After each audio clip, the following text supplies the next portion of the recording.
Hello, kwa majina anaitwa Wako Sanua. Mbele yako leo naenda kukutambulishia kipindi maalum kabisa kinachoenda kwa jina la Wasanue na Watonye Wana wa Afrika. Na leo niko na kiongozi na mkombozi wa fikra hapa barani Afrika, Grand Master Shua. Na mbele yangu nipo na binti cheusi au malaika mweusi, Black Angels. Kwa jina lingine anajulikana kama Violet wa Matonya. Atakuwa na mengi ya kututonya. Karibu sana binti cheusi. Shukrani sana kwa Wasanue. Asante sana mtazamaji wangu wa kipindi cha Wasanue au Watonye. Ni mimi Violet wa Matonya.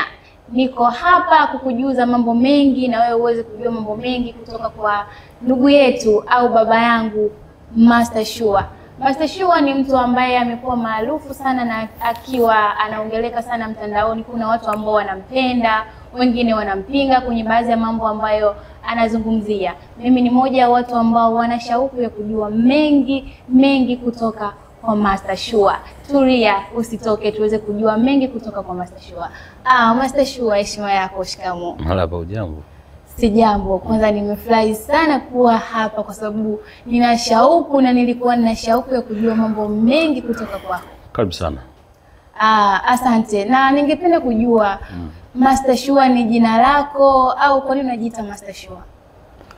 Asante. Lakini pia na mimi ningeweza kukuuliza, Violet ni jina lako au cheusi ni jina lako?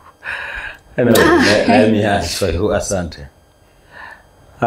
Kwanza nimependa identity ya kwako ya kwanza, Ndio, ya kuitwa binti cheusi.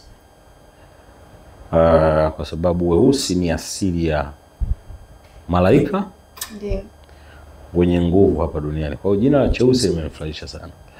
Lakini jina la Violet wa Matonya hilo halijanifurahisha kwa sababu jina Violet unawatengeneza violations ambao wapo kwenye dunia nyingine, unawatambikia watu wengine waendelee kwenye maisha yao.